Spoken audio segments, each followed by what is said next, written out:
Gnosticismo, porque de ahí se basa. Había varios grupos, unos que practicaban el dualismo filosófico, otros que eran cristoplatonistas, los serentinos, y todos ellos tenían varias ideas, ¿verdad? Varias enseñanzas que van en contra de la palabra, de la divinidad de Jesucristo. Ellos decían que juntando todas sus enseñanzas, pues al final del día decían que Cristo no había venido en carne, que no había resucitado en algunos de ellos, que había un humano pero que no resucitó, que era nacido naturalmente entre José y María.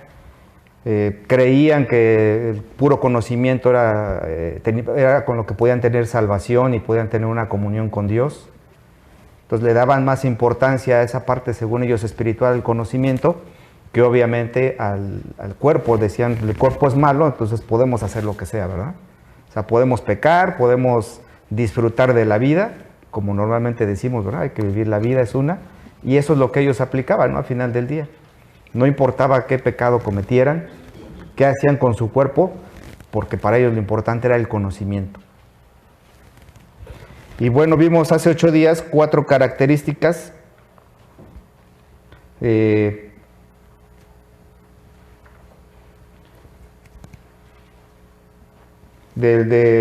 como cristianos, ¿verdad? Que te mostraban que eras un verdadero creyente.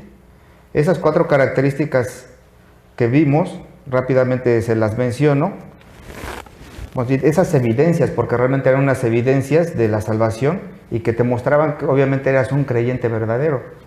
Rápidamente las vimos, que era el creer en la divinidad y humanidad de Cristo, lo que veíamos 100% hombre, 100% Dios, y era para que Juan estuviera refutando y dándole ánimos, obviamente a las iglesias en Asia Menor, de que Cristo había venido, ¿verdad? Había dicho él que ellos habían sido testigos junto con los apóstoles, que habían convivido con él, que lo escucharon de viva voz, que lo habían visto, que lo tocaron, que lo palparon y que vieron todos sus milagros, ¿no? Eso es lo que les estaban recordando, porque ya hacía 60 años que había hecho su sacrificio Jesucristo, 60 años atrás, y bueno, había resucitado. Entonces él les está dando esas instrucciones y les dice, estas son las maneras que ustedes pueden ver de que realmente son unos verdaderos creyentes. No como estos gnósticos, que veíamos que el gnosticismo era incipiente, pero de ahí empezó a surgir. Y decían, no como ellos, sino, este realmente es un verdadero cristiano, este es un verdadero creyente. Y esas evidencias ustedes deben mostrarlos como, pues obviamente proclamando el evangelio, que esa es una de las maneras del que ya habían hablado y les habían ellos también transmitido. Tener una comunión verdadera con Dios y su Hijo Jesucristo. Era una evidencia que se veía y les decía, si no tienen esa comunión con Dios y con Jesucristo, tampoco van a poder tener una comunión con los hermanos. Y todo eso, les decía, todo esto tienen que tener un gozo, ¿no? A pesar de las circunstancias que estaban viviendo, les iba a traer gozo. Y continúa ya después, ahora en los últimos versículos de este capítulo 1, que es lo que vamos a ver de ahí del versículo 5 al 10. Y ahí es donde Juan les empieza a decir y les va a mostrar 6 características de un verdadero creyente que muestran tu comunión con Jesucristo. Y esas 6 características, ahorita se las menciono.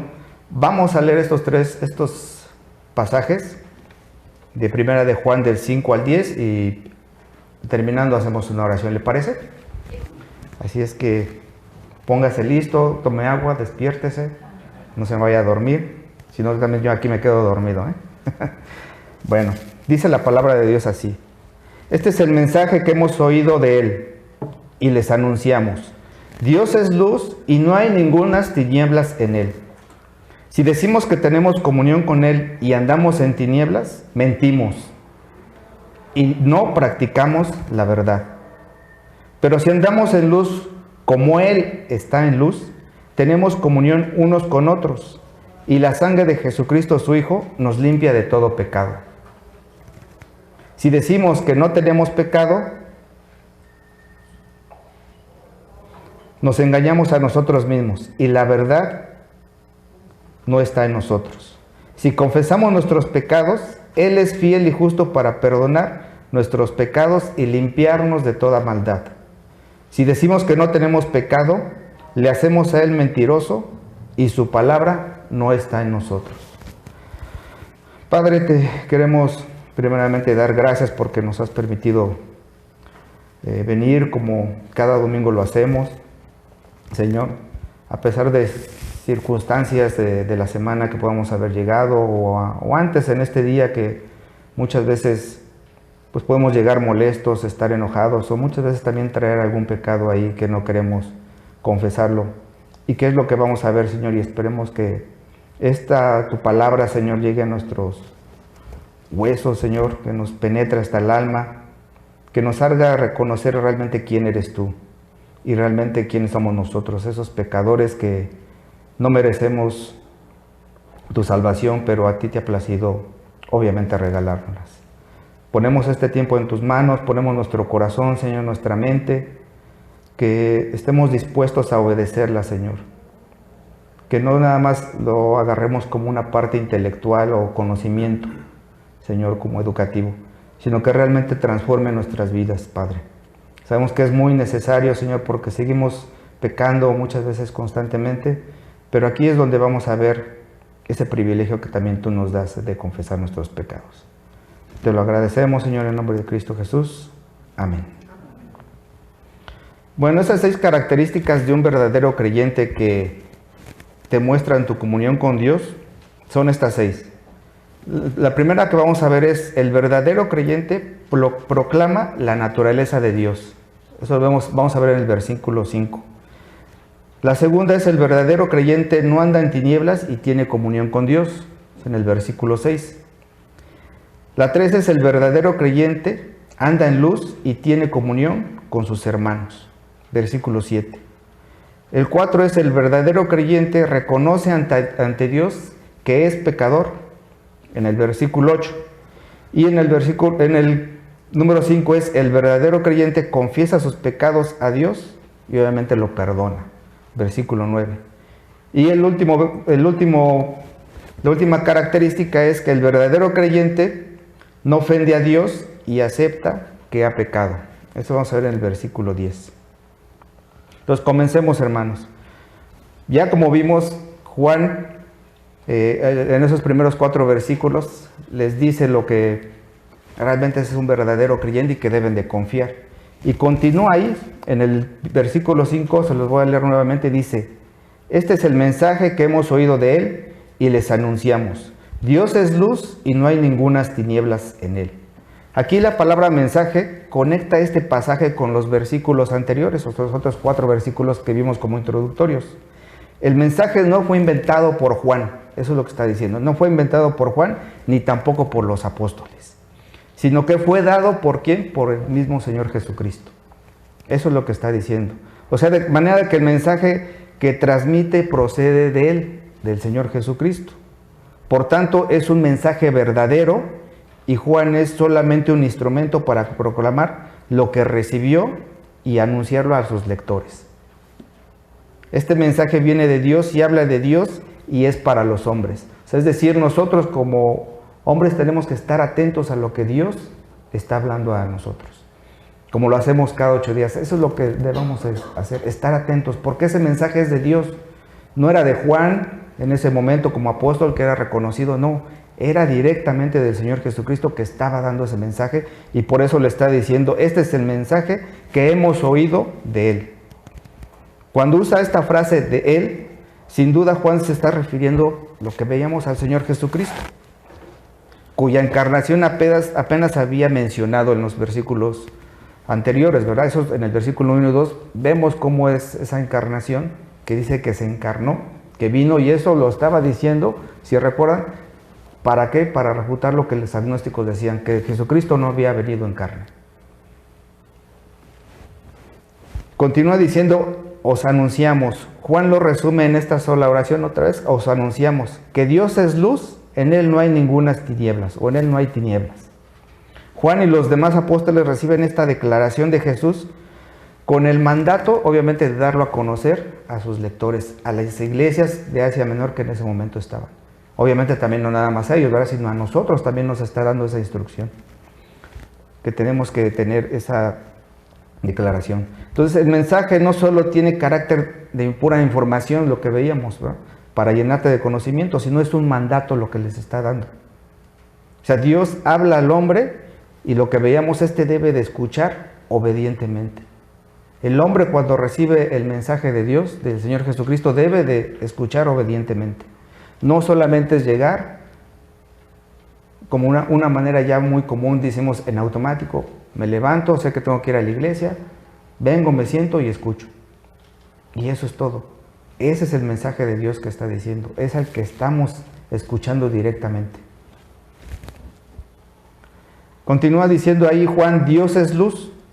Obviamente lo que veíamos, los falsos gnósticos afirmaban que la luz se refería al conocimiento. Ellos decían que era puro conocimiento nada más. Y también junto con el dualismo gnóstico que ellos tenían, que veíamos, entre el espíritu y la materia, que decían, pues esto es diferente, yo me preocupo por lo espiritual, alimento lo espiritual y la materia no me interesa. Pero Juan aquí lo que está diciendo o está describiendo es la naturaleza de Dios. Aunque la idea de que Dios es luz, si vemos, es un poco compleja. En otros lugares de la Biblia, por ejemplo, ahí en Juan 4:24, ese no lo tiene en la pantalla, simplemente le dice Dios es espíritu. Y en 1 de Juan 4:16, que vamos a ver más adelante, si Dios quiere, dice Dios es amor. Y eso es lo que está más o menos diciendo. Pero Dios, también sabemos que no es una luz entre varias luces, ¿verdad? Tampoco es un portador de luz como muchos podrían decir. Dios no tiene luz como una de sus características, sino que Él es la luz. Y aunque haya creado la luz se ve ahí en Génesis 1:3, que Él creó la luz, Él mismo es una luz increada. No es algo que Él creó. Así que la luz representa la verdad de Dios encarnada en su palabra. Eso es lo que está representando. En el Salmo 119:105 nos menciona también esta parte. Dice, lámpara es a mis pies tu palabra y lumbrera a mí tu camino. Pero donde sí podemos llegar a ver un poquito más clara la definición a través de la palabra es también ahí en el Salmo 36:9, porque dice, porque contigo está el manantial de la vida y en tu luz veremos la luz. Y también en el Nuevo Testamento nos menciona en Juan 1:4, que dice, en él estaba la vida y la vida era la luz de los hombres. Que también Juan escribió este evangelio, ¿verdad? Y que con ese evangelio y esos primeros versículos también está echando para atrás lo que los gnósticos creían en algún momento. Que si recuerdan, le explicábamos que ellos decían que para que el espíritu o Dios se pudiera comunicar con el hombre, porque no lo podían hacer como nosotros lo conocemos a través del Espíritu de Dios, decían, existen unas cosas que se llaman eones, y esos eones ellos les decían que eran logos. De ahí es donde vemos, cuando Juan escribe ese evangelio, es lo que está mencionando. Ese logos que ustedes decían, gnósticos, filosóficos y cristoplatonistas, que estaban mezclando todas esas enseñanzas, dice, es el mismo Jesucristo. Ese logos es Él. No es lo que ustedes creen de esas cuestiones esotéricas o que están pensando, ¿no? Ahí es donde los está refutando Juan. Además, la luz de Dios es visible en Jesús, quien dijo, el mismo Jesús, yo soy la luz del mundo, el que no me sigue andará en tinieblas, sino que la luz de la vida, aquí me equivoqué ahí, perdón. Yo soy la luz del mundo. El que me sigue no andará en tinieblas, sino que tendrá luz de la vida. Eso lo vemos en Juan 8:12. Pero a través de la Biblia también vemos cómo vincula la luz con la virtud y la conducta moral. El apóstol Pablo instruyó a los efesios diciéndoles, porque en otro tiempo erais tinieblas, mas ahora sois luz en el Señor. Andad como hijos de luz, porque el fruto del Espíritu es en toda bondad, justicia y verdad. A eso lo vemos en Efesios 5:8. Y le decía, a través de toda la palabra de las Escrituras vemos. Isaías 5:20 decía, ay de los que a lo malo dicen bueno, a lo bueno malo, que hacen de la luz tinieblas y de las tinieblas luz, que ponen lo amargo por dulce y lo dulce por amargo. Estas dos propiedades que estamos viendo, que son esenciales de la luz, que también son vidas y son divinas, son muy cruciales para distinguir la verdad, obviamente, de una fe falsa. Eso es lo que estaba enseñándoles y mostrándoles Juan a las iglesias en este momento. Que distinguieran, que aprendieran a distinguir que realmente Dios es luz, no como ellos veían esos gnósticos, esos falsos maestros, que querían meter y estaban infiltrando esas filosofías, esas enseñanzas erróneas dentro de la iglesia. Continúa Juan y dice, y no hay ningunas tinieblas en él. La luz, como vemos, es positiva y las tinieblas son negativas. Veíamos que Juan, a través de esta carta, él es muy absoluto, ¿verdad? Veíamos que él iba a estar trabajando, iba a estar hablando, iba a estar escribiendo, blanco y negro, hijos de Dios, hijos del diablo, luz, tinieblas, pecado, vida, muerte. Eso es lo que está exponiendo el apóstol Juan, ¿verdad? Y eso es lo que vamos a aprender, que él iba a predicar, a proclamar la verdad, pero con amor. Independientemente que fuera muy tajante, muy directo, pero lo iba a hacer con amor.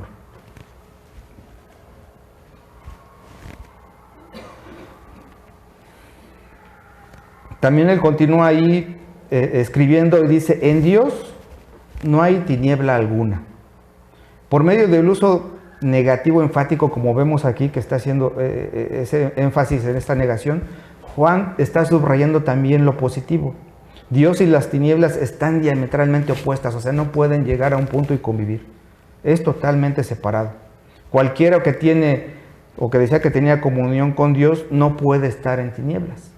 Porque eso es lo que decían estos falsos maestros. Nosotros tenemos ya comunión con Dios, tenemos un conocimiento muy elevado que ninguno de los cristianos o que dicen cristianos en ese tiempo lo tienen, nosotros sí. Era mentira lo que estaban diciendo y eso es lo que le está diciendo Juan. Dios, no hay tinieblas, y ustedes están pecando, aunque tengan ese conocimiento, están pecando y se ve en su vida cómo lo están haciendo. Entonces un verdadero creyente, un verdadero hijo de Dios, un verdadero cristiano no puede estar haciendo, no puede convivir con Dios, con el pecado.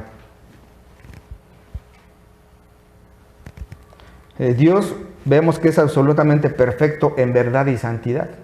Eso es lo que está diciendo también ahí este Juan. Ahí en Isaías 3, si quiero leérselo, y creo está en la pantalla, si tiene ahí su palabra, también ayúdenme a buscarlo. Isaías 6:3.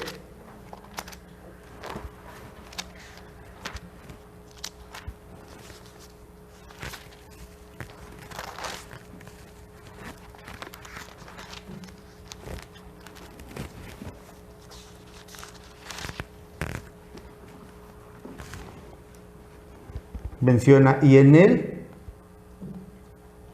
y el uno al otro daba voces diciendo, Santo, Santo, Santo, Jehová de los ejércitos, toda la tierra está llena de su gloria. Vemos ahí como el profeta Isaías está viendo obviamente esa visión de estos ángeles que le están diciendo 3 veces santo. Y eso también lo vemos a través de la palabra. En Apocalipsis 4:8 también los ángeles empiezan a decir santo, santo, santo. Vemos la santidad de Dios.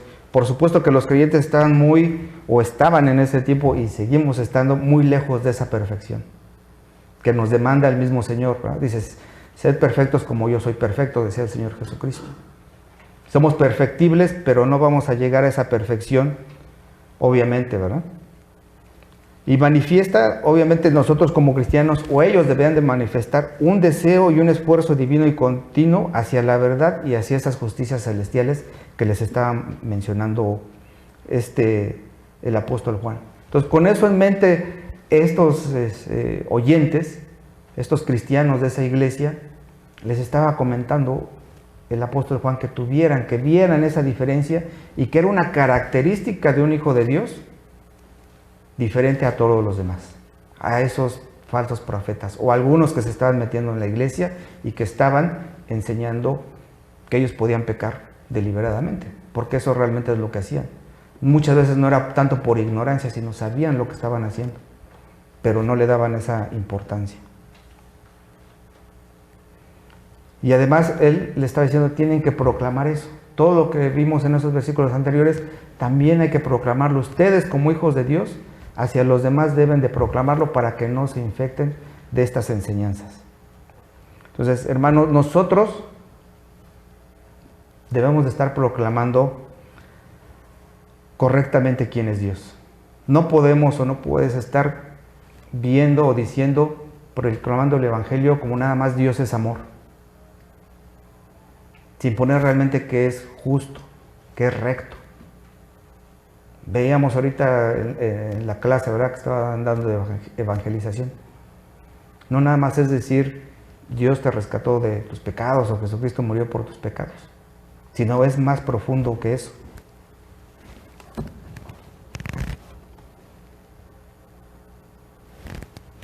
Así que, hermano, no puedes estar presentando ese evangelio de una manera incorrecta como esos gnósticos que lo estaban diciendo.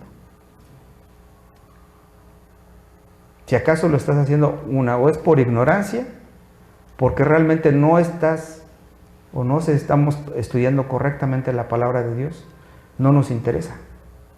No es suficiente con venir cada 8 días, cada domingo y escucharla.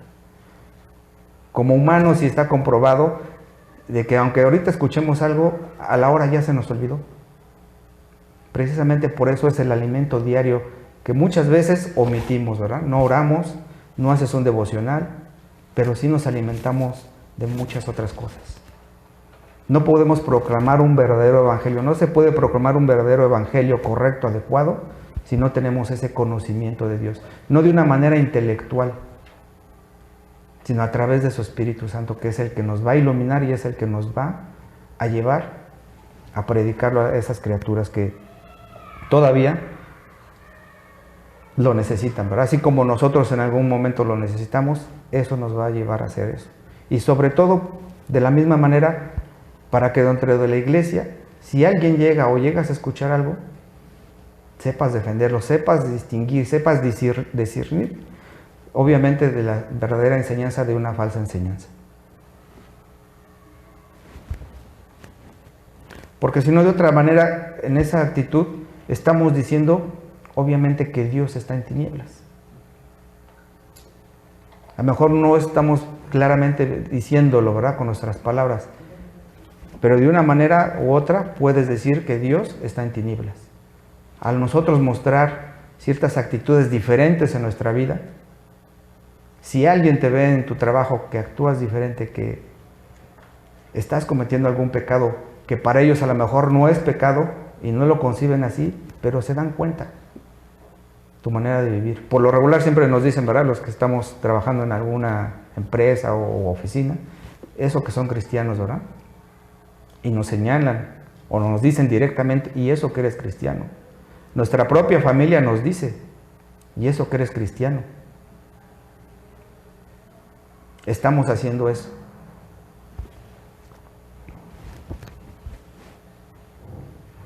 Y como les decía, esto obviamente no sería posible si no fuera porque el Espíritu de Dios mora en nosotros, ¿verdad?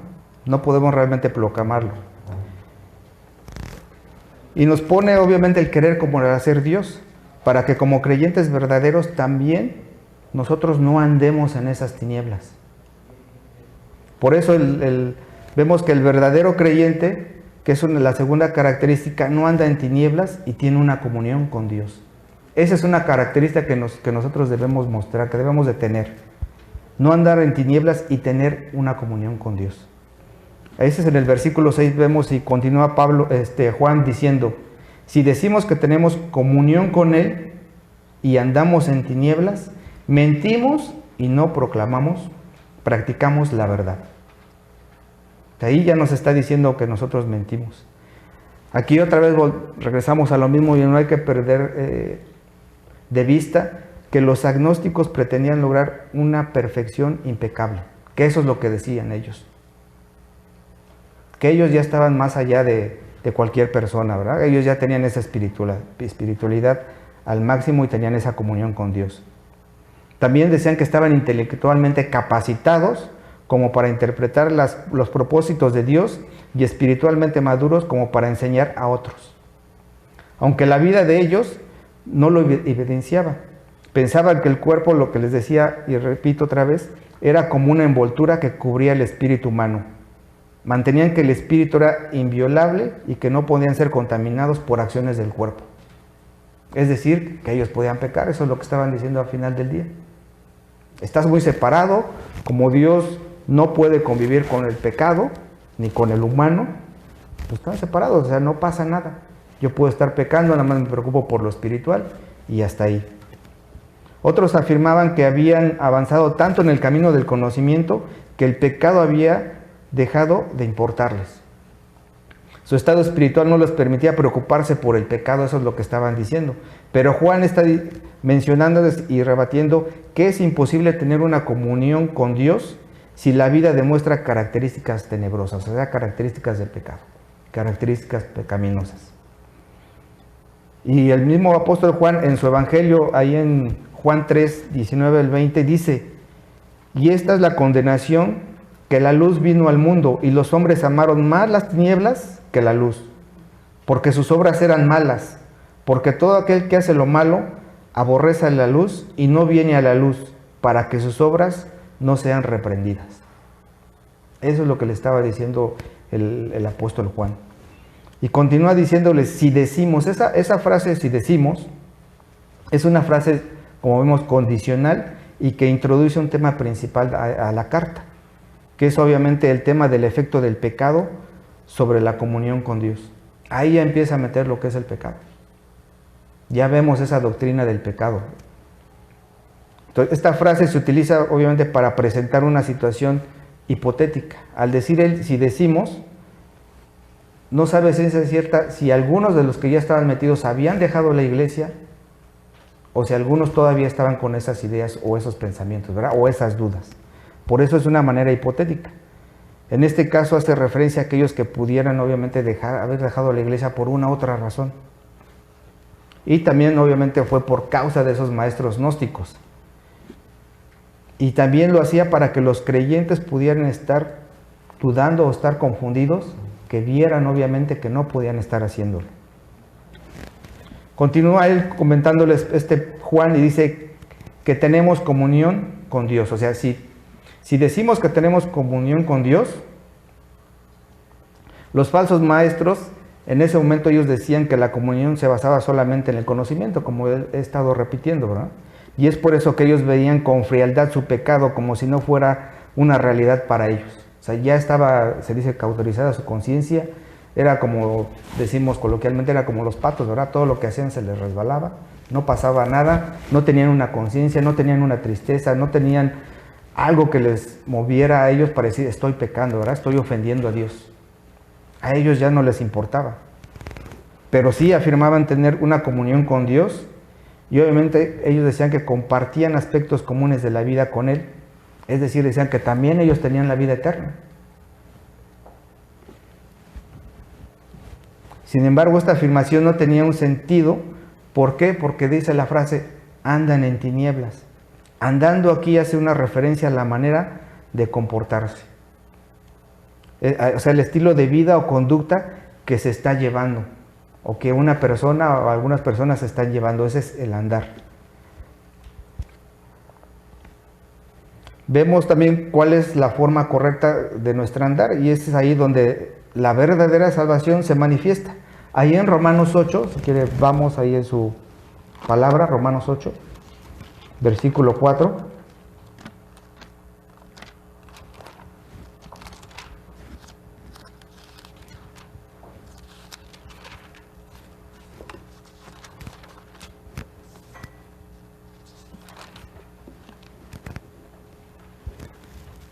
Dice, para que la justicia de la ley se cumpliese en nosotros, que no andamos conforme a la carne, sino conforme al Espíritu. Eso es lo que le está diciendo obviamente Pablo, ¿verdad? A sus escritores. Y eso es lo que vemos a través de la palabra. Eso es lo que les está enseñando Juan también a ellos. No pueden tener esa comunión con Dios si estás andando en tinieblas. Y por consiguiente estás mintiendo y no estás practicando la verdad. Pues muchas veces, hermanos, podemos caer en esta falsa enseñanza. Puedes caer en esta falsa enseñanza. Aunque no se tenga el conocimiento o la información necesaria de quiénes eran los gnósticos, en la actualidad vemos que hasta cierto punto ya no se ve como en ese tiempo, pero sigue habiendo ese tipo de doctrinas. Podemos llegar a caer igual que ellos, en sentirnos que ya no estamos pecando, que tenemos esa comunión con Dios y que no andamos en tinieblas. Podemos llegar a ese estado.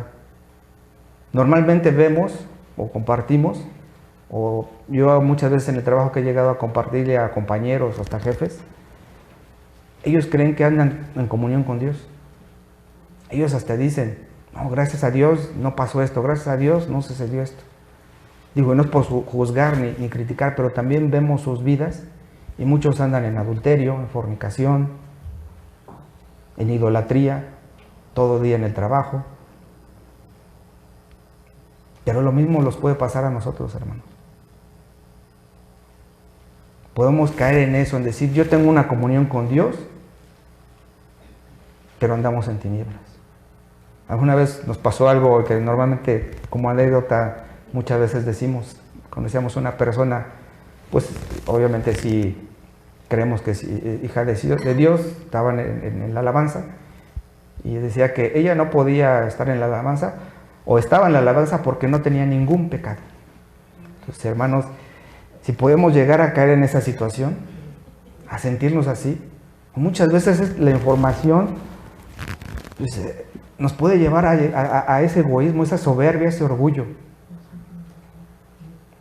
Porque muchos, digo, si así, a mí me cuesta trabajo aprenderme versículos, tengo que estar duro y duro.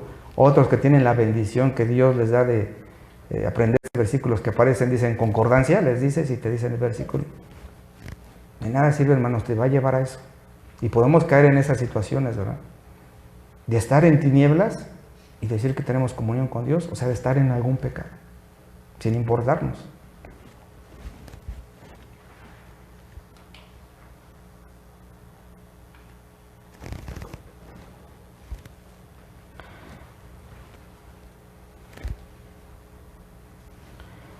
Otra característica que Juan les está diciendo y que les está enseñando a su audiencia es que el verdadero creyente anda en luz y tiene comunión con sus hermanos.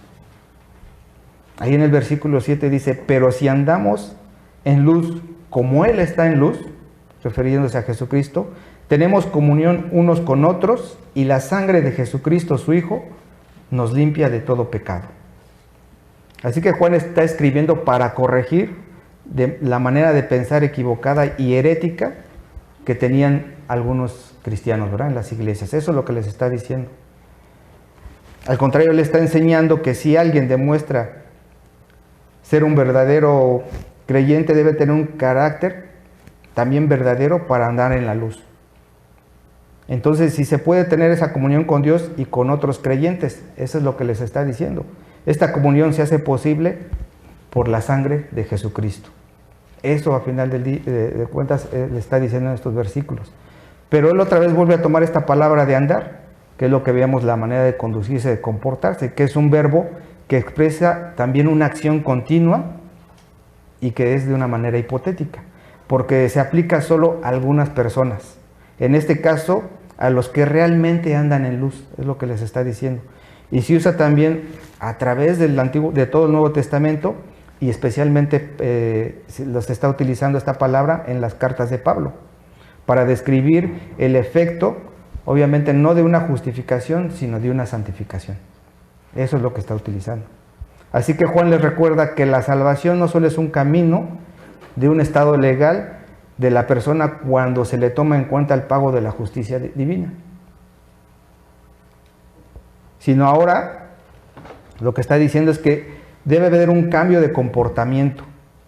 Cuando la verdadera justicia se les da a los creyentes mediante la misma morada permanente del Espíritu Santo, es decir, vivir a diario de la vida cristiana es andar con la activación del Espíritu.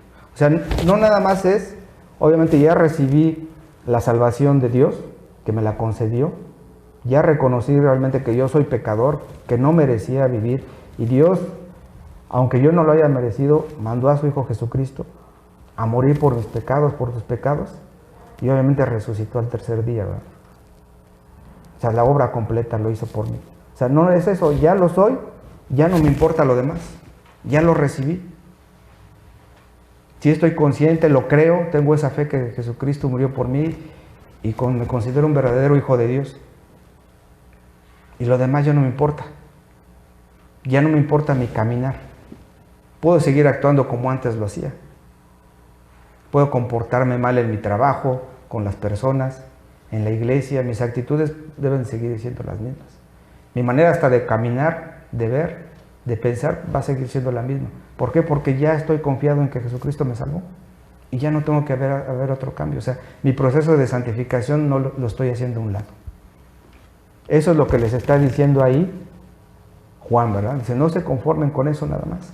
O sea, no nada más eso, la característica completa de ese verdadero creyente es que anden en esa luz, pero obviamente su comportamiento, su andar, debe ser congruente con lo que están diciendo.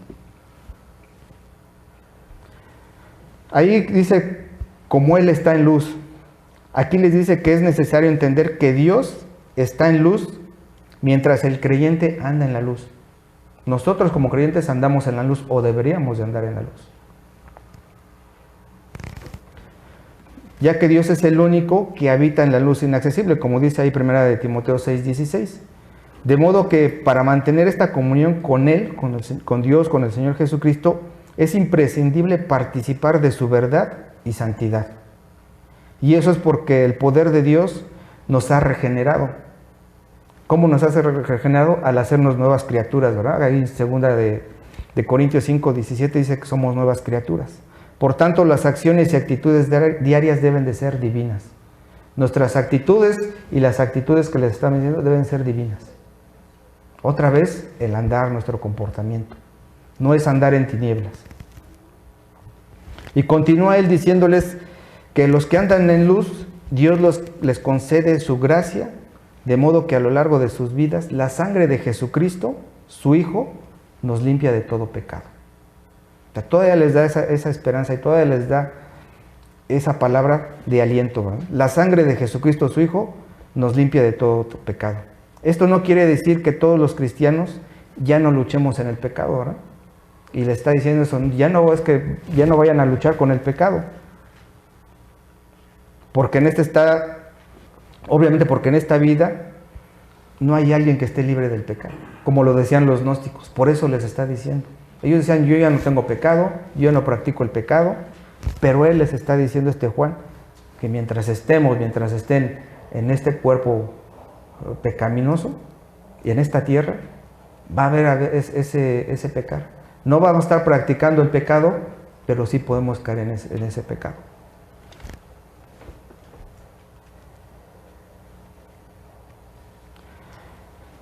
De otra manera, él está diciendo, el inocente muere a favor del culpable. Al final del día eso es lo que les está diciendo. ¿Quién? Jesucristo, que es inocente, que él era inocente, murió por nosotros como culpables, ¿verdad? Que merecíamos ese castigo eterno. Entonces, los primeros gnósticos negaban, como digamos, la verdad y la humanidad de Jesucristo. Por eso Juan está utilizando aquí el término sangre, para reforzar el aspecto humano de Jesucristo. Otra vez les está recordando eso. Y también refutando que Jesucristo sí vino en carne. Y tanto fue que murió por nosotros y derramó hasta la última gota, ¿verdad? Sin embargo, debido a que la sangre de Jesucristo continuamente limpia toda la impureza, el pecado no puede cambiar la posición del creyente. Eso les está diciendo. O sea, le está diciendo que no pueden perder su salvación, independientemente de si llegaran a caer en algún pecado.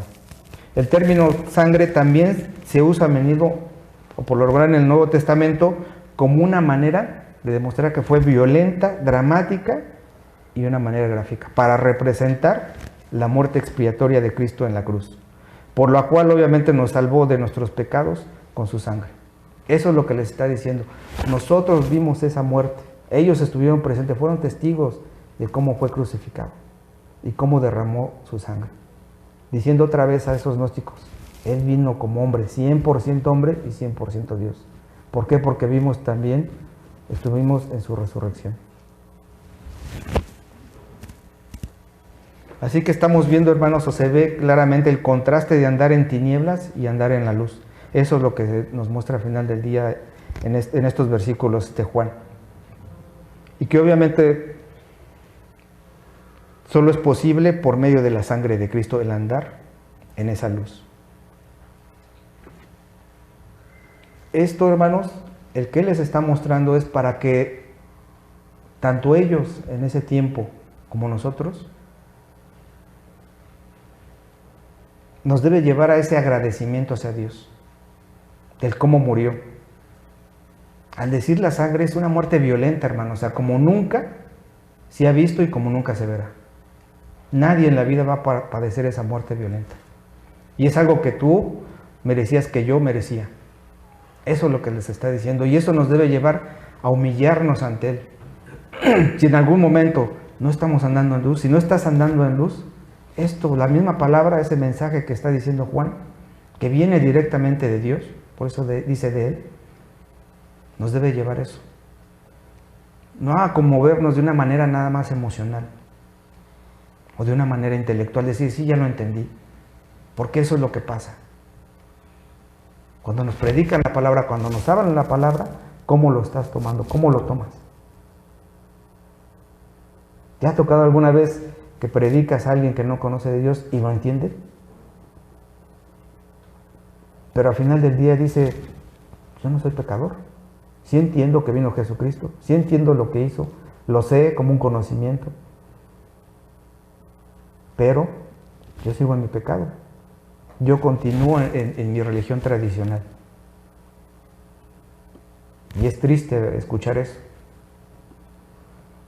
Pero nosotros muchas veces, tú como cristiano, ya como verdadero creyente, puedes tener esa actitud. Porque no estás reconociendo, obviamente, ni dándole el valor a la sangre de Jesucristo.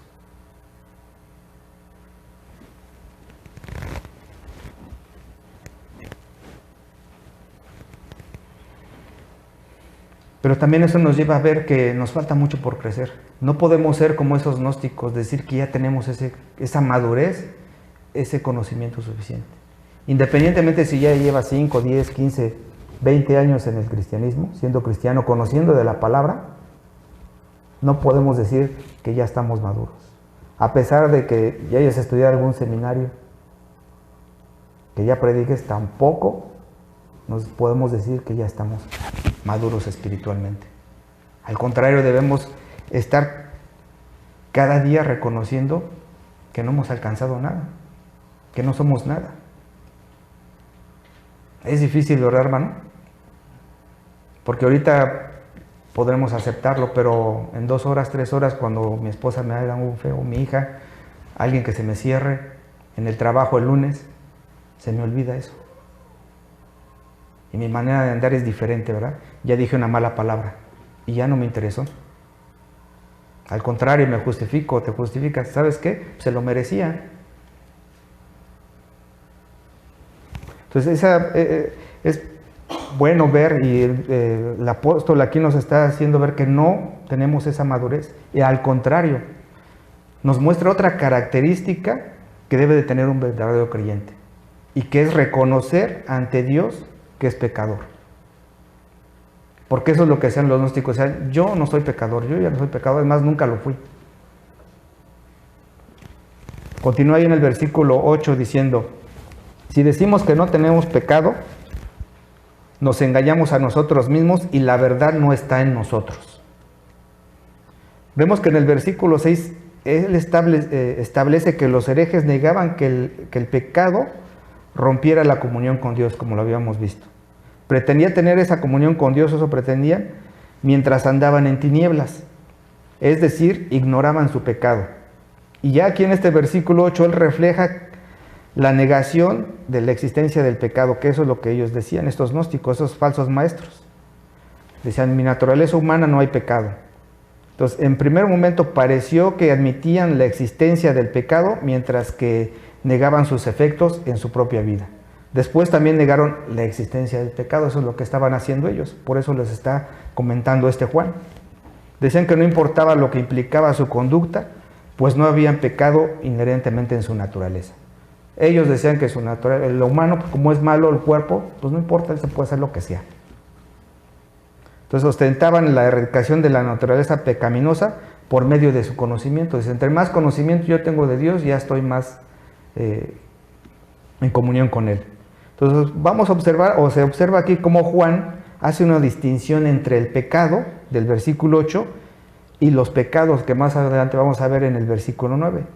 Pecado designa, aquí eso es lo que quiere decir, nuestra naturaleza corrompida, malvada, obviamente. Eso es lo que está diciendo pecado.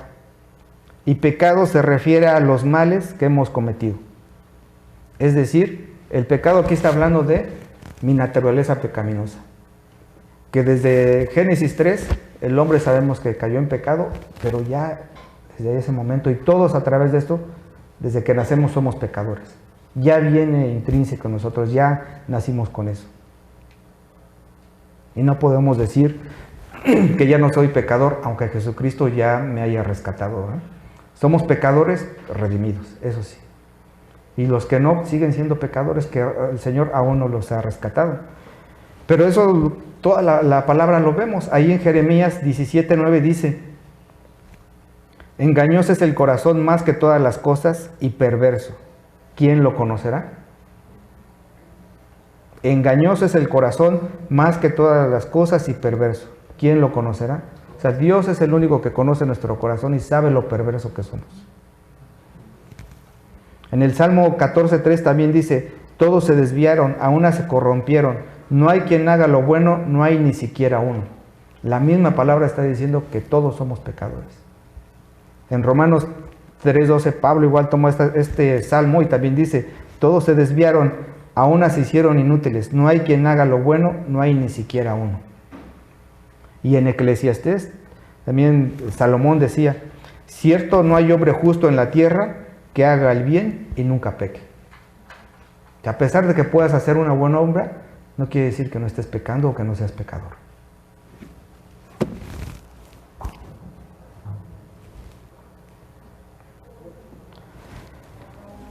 Por eso les está diciendo Juan, si decimos que no tenemos pecado, nos engañamos a nosotros mismos. La frase esta de nos engañamos a nosotros mismos en griego se refiere al rechazo voluntario y personal de la verdad, no a una ignorancia, no que lo hicieran con ignorancia o por ignorancia, sino realmente lo están haciendo voluntariamente. Ellos lo están rechazando. Dice, la verdad no está en nosotros, continúa ahí Juan. Para ser aceptado por Dios, obviamente que es un santo, deberían de reconocer sus pecados, no negarlos, es lo que les está diciendo, aceptando además su provisión en Cristo. Y continúa diciendo la verdad. Aquí la verdad se refiere al mensaje acerca de Jesucristo. Eso es lo que les está diciendo. Si decimos que no tenemos pecado, nos engañamos a nosotros mismos y la verdad no está en nosotros. Ahí en Juan 8:32 nos habla de esta verdad. Dice Juan 8:32, y conoceréis la verdad y la verdad les hará libres. Y más adelante el mismo apóstol, ahí en Juan 14:6 dice, Jesús les dijo, yo soy el camino y la verdad y la vida, nada viene al Padre sino por mí. Eso es lo que les está diciendo, ustedes no están andando en esa verdad, no lo están practicando tampoco. O sea, no están con Jesucristo, no tienen esa comunión con Dios. Por supuesto, vemos que Jesucristo, y les está diciendo ahí, fue el único humano que siempre pudo afirmar que no tenía pecado. Él es el único. En Hebreos 4:15 dice, porque no tenemos un sumo sacerdote que no pueda compadecerse de nuestras debilidades, sino que fue tentado en todo según nuestra semejanza, pero sin pecado. Él es el único que estuvo como humano aquí en la tierra sin pecado. De ahí en fuera todos nosotros, todas las personas que ha habido, que hay y que existirán, siempre van a estar en pecado. Eso es lo que les está diciendo. No pueden decirlo. Se está otra vez atacando y defendiendo obviamente el Evangelio. Así que todos los que hacen una declaración tan descabellada, eso es lo que está mencionando, simplemente se están engañando a ellos mismos, ¿verdad? Y solo cuando los creyentes sean glorificados en el cielo, su proceso de santificación se habrá completado y entonces estaremos sin pecado, que eso es lo que nos enseña también. hasta que el Señor Jesucristo venga, hasta que estemos con Él, vamos a estar sin pecado. Hasta que Él nos glorifique en el cuerpo, realmente estaremos sin pecado. En Romanos 8:23 dice, y no solo ella, sino que también nosotros mismos que tenemos las primicias del Espíritu, nosotros también gemimos dentro de nosotros mismos, esperando la adopción, la redención de nuestro cuerpo. O sea, está refiriéndose a la tierra, ¿verdad? Que gime, el contexto de este versículo. Por eso dice, y no solo ella, sino también nosotros estamos esperando eso. Eso es lo que está diciendo. Nosotros debemos de tener esa fe, esa esperanza, ese anhelo de decir, cada día que vivimos, no decir cada día me hago más grande, ¿verdad? Sino cada día estoy alcanzando más al Señor. Estoy esperando que venga. Entonces, como cristiano, hermano, debes de comprender la verdadera palabra de Dios. Enseñar, obviamente, acerca de la depravación de tu corazón. ¿Qué es lo que veíamos? Somos pecadores y no merecemos vivir. No merezco nada, no mereces nada. Debes darte cuenta que no te encuentras libre de pecado, solo porque no estás, obviamente, muchas veces consciente de tus fallas. Que eso es lo que como humanos muchas veces hacemos o se hace. Ya tengo mi actitud tan arraigada que ya todo lo hago, dicen, en automático, ¿verdad? Ya sé que tengo que hacer esto, pues lo hago. Yo sé que tengo que levantarme y levantarme de malas porque pues no me dejaron dormir más tiempo. Entonces ya es algo que es parte de mí. ¿Y qué es lo que digo? Pues es que siempre he sido así toda la vida. Así es que mi esposa, mi hija y mi familia deben de aguantarme. Porque todos saben que yo cuando me despierto en las mañanas me enojo. Así es que aguántenme. Saben que cuando yo estoy estudiando, estoy haciendo algo de la palabra de Dios, no me molesten porque me enojo. Así es que aguántenme. Y como eso, muchas otras cosas, hermano. Y no te das cuenta. O muchas veces nos damos cuenta, pero pues el Señor Jesucristo dice, no os hagáis, ¿verdad? Así que, tomando esta actitud, puedes ser orgullosa, puedes llegar a afirmar que no tienes pecado, ¿verdad? Esa actitud o esas actitudes que tomamos, eso es lo que está diciendo, yo no tengo pecado, porque eso es parte de mí. Además, pues estoy estudiando Romanos 7 y dice que ahí, pues podemos pecar, ¿no? O sea, ¿qué es lo que dice el apóstol? Porque he escuchado muchas personas que dicen, pues por eso está Romanos 7. Entonces ya hay una manera de justificarse que puedo seguir pecando, ¿no? Pues al rato me arrepiento. Al rato ya pido perdón, pero ese al rato se te olvida. Porque como sabes que no estás pecando, no te interesa. Obviamente, hermanos, si Dios, a través de esta palabra que Juan está enseñando, ha hablado a tu vida, debes de empezar a reconocer que el pecado que mora en ti, aunque ya seas redimido, te lleva a pecar. Esa carne que tenemos, esa parte pecaminosa nos sigue llevando a pecar y es difícil. Es difícil porque yo puedo estar en la mañana enojándome y venir aquí y continuar igual. Pero la bendición de Dios es que su Espíritu nos puede llevar también a arrepentirnos. Es decir, híjole, ofendí a tal persona, pero también tengo que pedir perdón a Dios. Que esa es otra de las características que nos hacen ver como un verdadero creyente. El confesar nuestros pecados a Dios, porque sabemos que Él los perdona. Ese es en el versículo 9 y dice, si confesamos nuestros pecados, Él es fiel y justo para perdonar nuestros pecados y limpiarnos de toda maldad. La palabra aquí traducida confesamos, del griego, significa decir la misma cosa. De ahí que los creyentes son aquellos que confiesan sus pecados estando de acuerdo con Dios en relación con esos pecados, ¿verdad?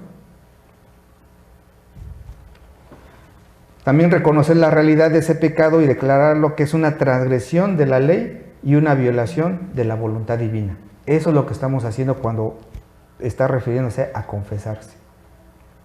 Entonces, lo que Juan está diciendo también realmente aquí es acerca de la confesión, es que los creyentes obviamente son perdonados cuando confiesan con regularidad sus pecados. Dicho de otro modo, ese perdón no viene a causa de la confesión continua, sino se debe al perdón y la transformación cuando el Espíritu Santo santifica. Porque si no, podríamos estar cayendo en situaciones como lo hace otros o todas las demás personas, ¿verdad? Confieso mi pecado y ya, lo que les decía. Pues ya pequé, pues ya me lo confieso, ya Dios me perdonó. Y ya dentro de 3, 4 horas vuelvo a cometer el mismo pecado.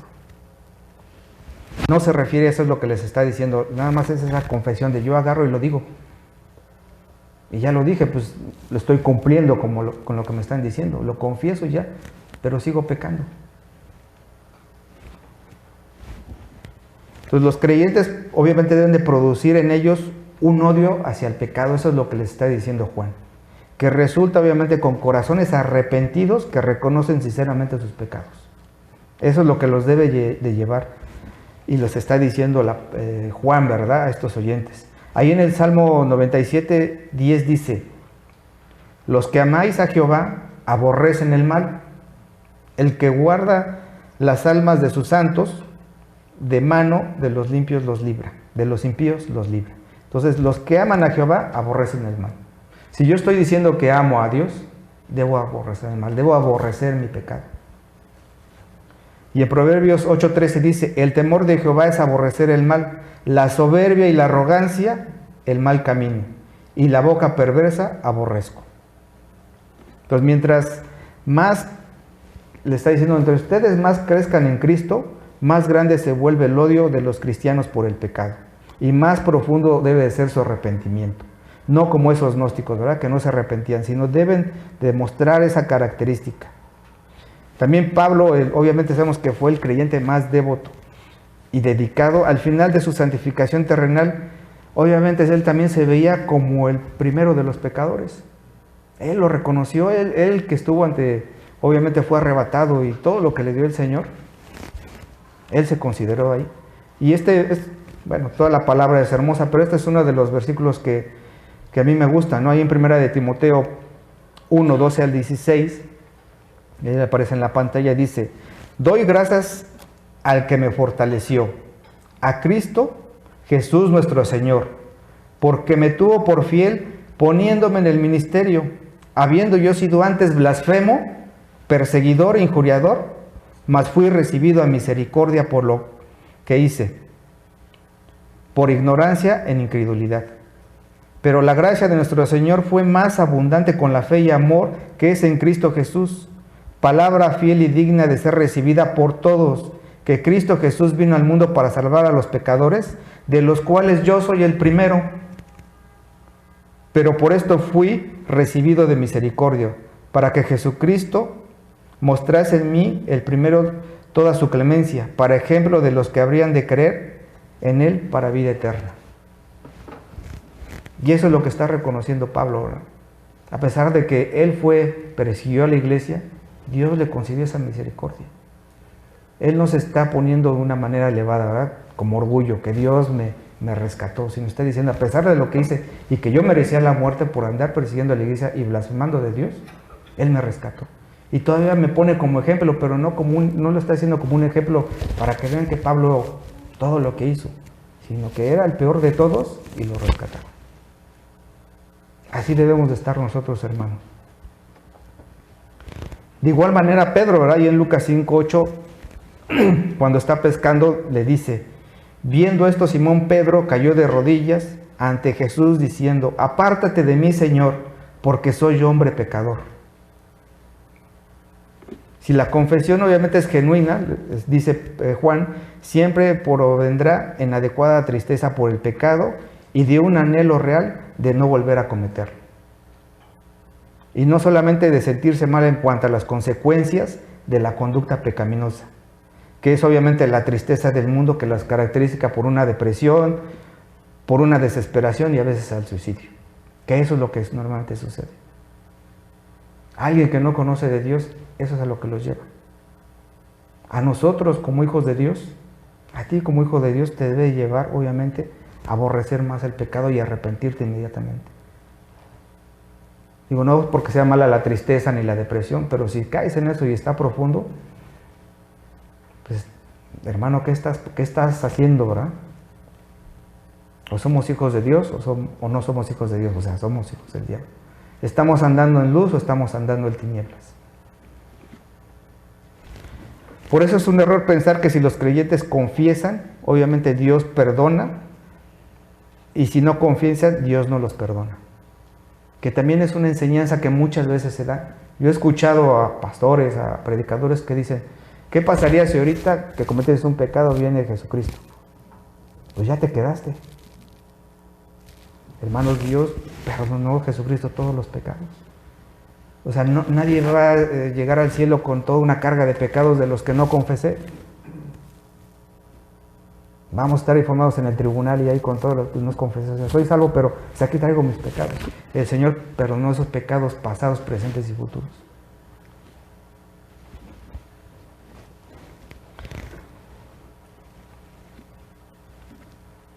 Entonces nadie puede entrar al cielo obviamente con esta lista, ¿verdad?, de pecados que decíamos colgados sobre su cabeza.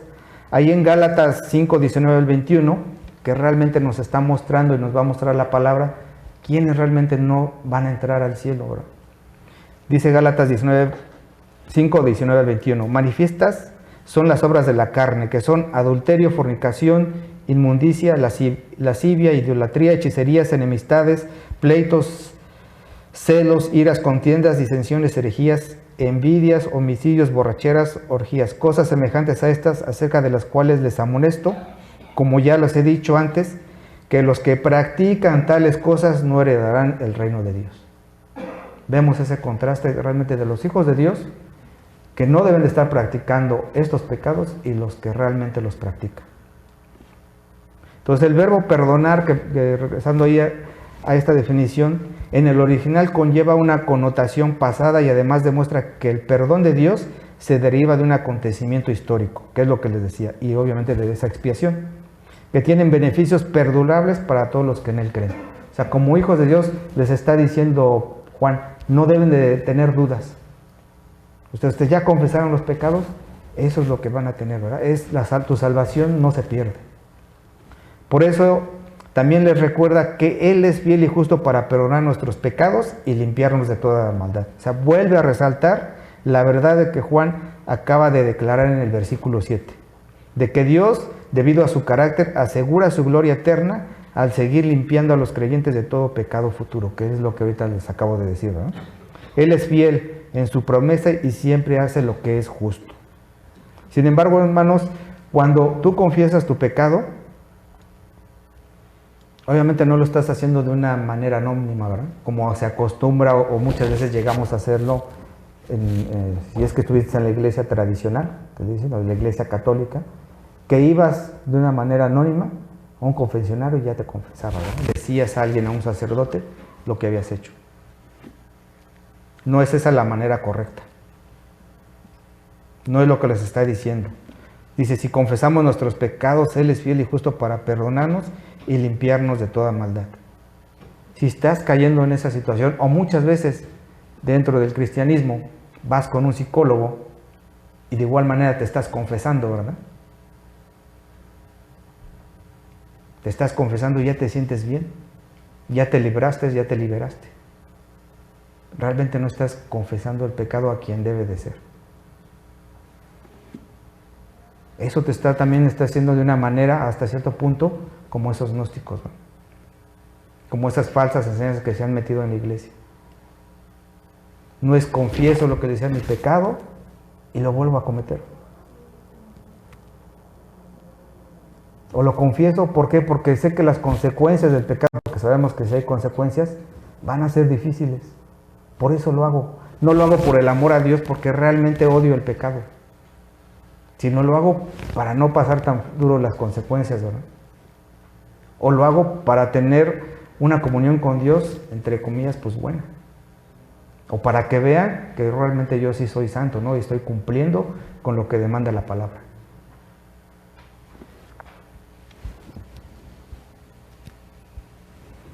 Eso también te puede llevar muchas veces a caer a un extremo, a pecar y decir nadie me vio,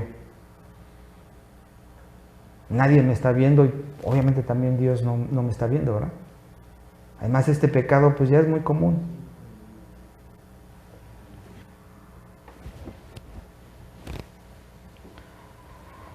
Muchas veces caemos en ciertas actitudes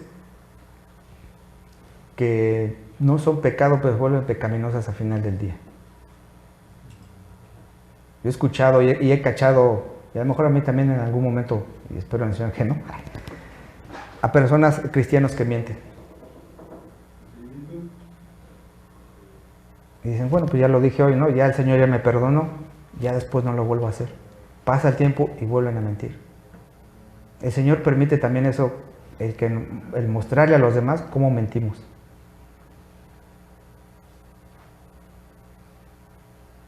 Pero la mentira sí es un pecado, como sabemos. No tenemos el valor de decir, pues, ¿sabes qué, hermano? Pues es que llegué tarde por eso. Simplemente, no, ¿sabes? Que me ponchó la llanta. ¿Sabes qué, hermano? Por responsable me paré tarde y pues no llegué a tiempo. Que dicen, no, es que había mucho tráfico, estaba al medio maratón. Por eso llegué tarde. ¿Sabes qué, hermano? No voy a poder ir, ¿no? ¿Sabes qué? Pues me enfermé, ¿no? Estoy malo del estómago. Y es algo tan sencillo, se puede decir tan trivial que podemos ver, que sí nos puede llevar a eso. Y ni siquiera, lo peor de todo es que decimos, y creo que acabo de pecar, ¿verdad? Dicen, ya me libré, ya quedé bien con el hermano y ya continúo con mis cosas.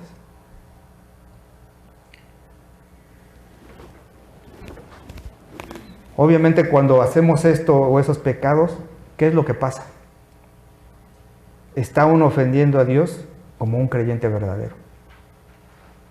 Por eso uno debe de aceptar que ha pecado y que está ofendiendo a Dios.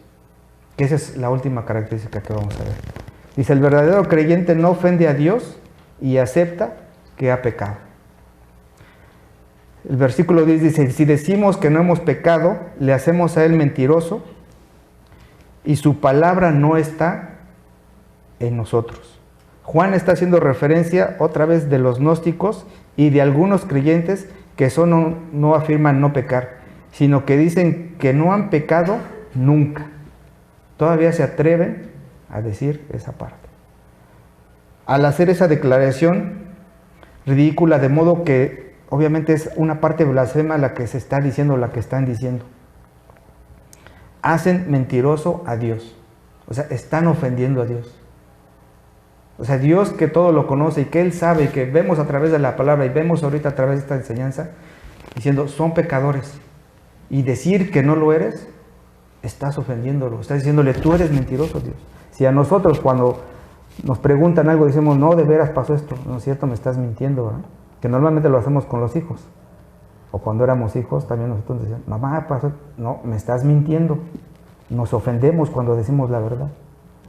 Con Dios todavía es mayor, hermanos. Estás diciéndole que no estás pecando con esa actitud.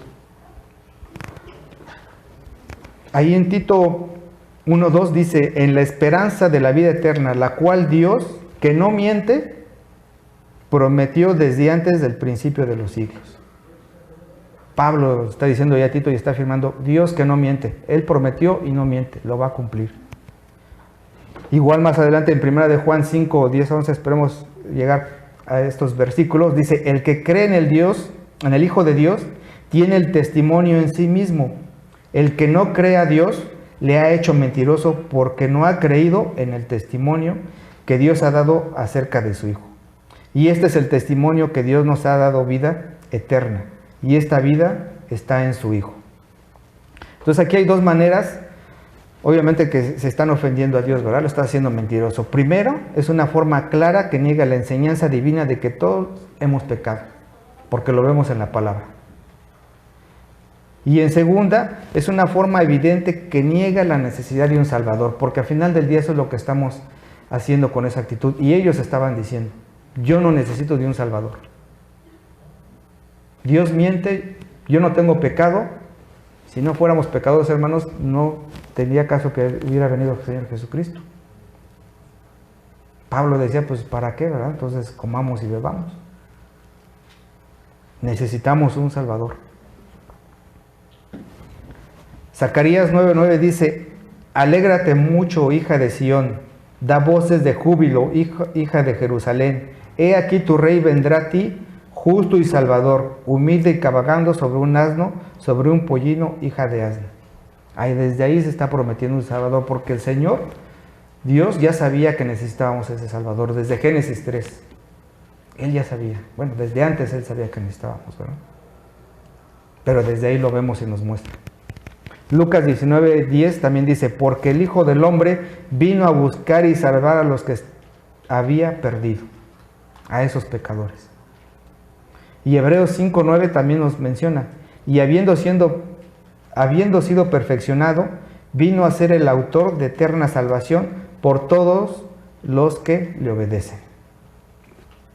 Por tanto, Juan le está diciendo que la palabra de Dios, la verdad, no está en ellos. Eso es lo que les está diciendo. Y también obviamente a los que mencionan que no están pecando. Cualquier persona, incluso creyentes, profesan y tratan de encubrir su pecado. Esto es con las profundidades del engaño. Ahí están cayendo. Obviamente también en tinieblas espirituales, como vemos. Y están blasfemando a Dios. En cambio, cuando los que están verdaderamente en comunión caen en pecado, no niegan la presencia del pecado y su propensión a pecar.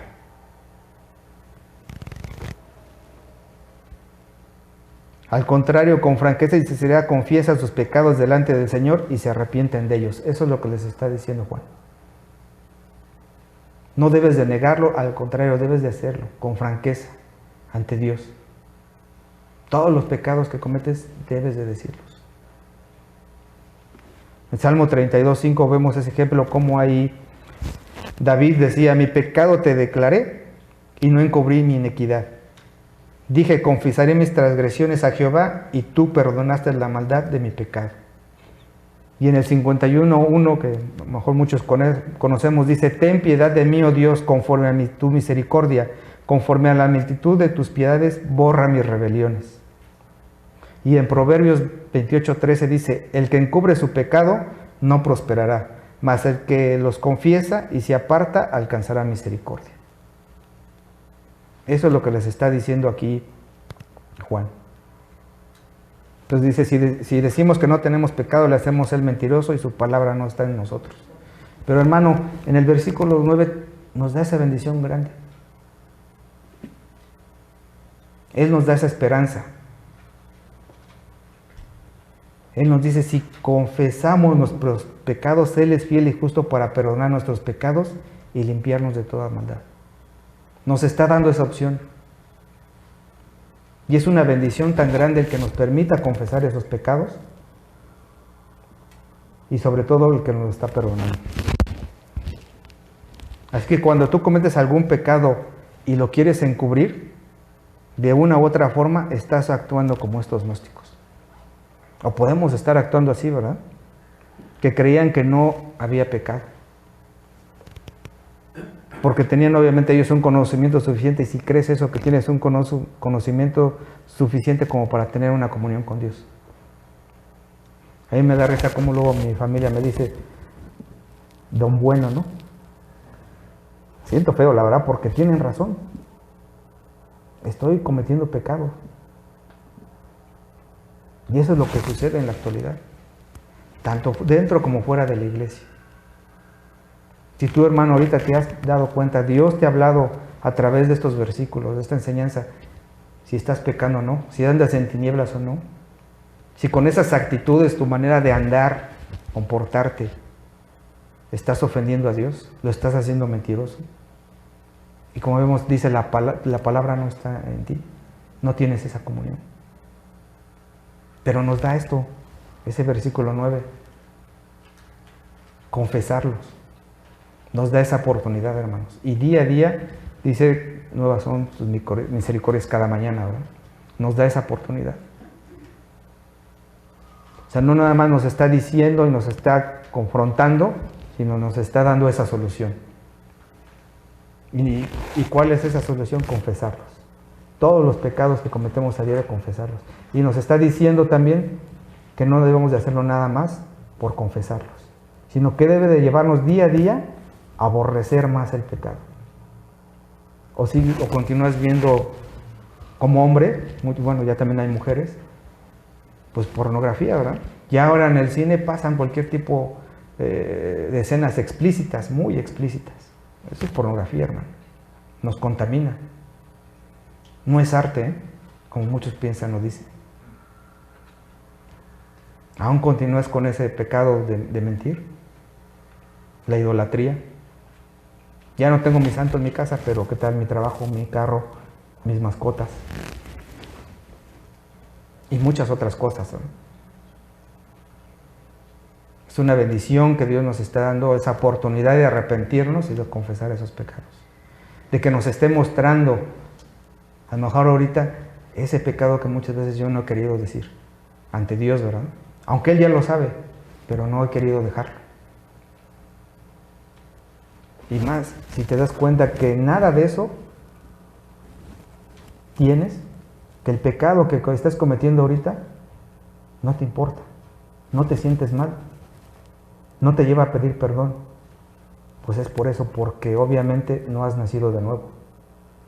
No has conocido a Dios, no sabes que Dios, el que creó la tierra, el cielo y todo lo que hay en esta tierra, en este mundo visible, Él es el que también a nosotros nos creó. Y que somos pecadores, que Él nos hizo para honrarlo, para glorificarlo y para gozarnos en Él, pero nosotros, por nuestro pecado, lo rechazamos. Y obviamente Él nos entregó, obviamente a su ira, a ese castigo eterno que merecemos todos. Es duro saber lo que cualquier persona que no ha reconocido eso, cualquier persona que no reconoce que es pecador, tiene ese castigo eterno en el infierno, porque esa es la realidad. Pero también Dios nos da esa bendición y esa buena noticia que mandó a su Hijo Jesucristo, vivió aquí, estuvo con nosotros como hombre, como Dios, murió por nuestros pecados, como vimos, derramó su sangre, fue crucificado, pero también resucitó al tercer día. Y subió al cielo para estar con el Padre y para hacer morada para nosotros. Y a través de Él obtenemos ese perdón.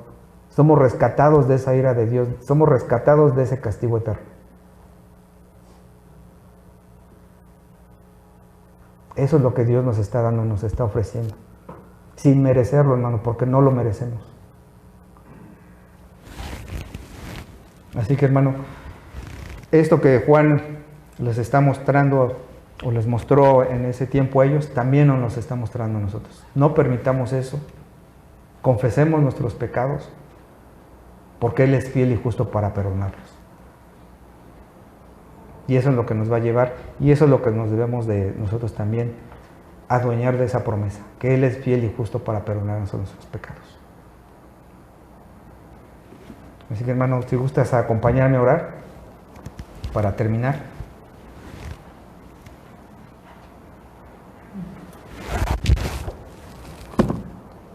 Padre, te queremos agradecer por tu infinito amor, Señor, que tienes por nosotros, porque a pesar de que, pues obviamente, Señor, lo hemos dicho muchas veces, no lo merecemos,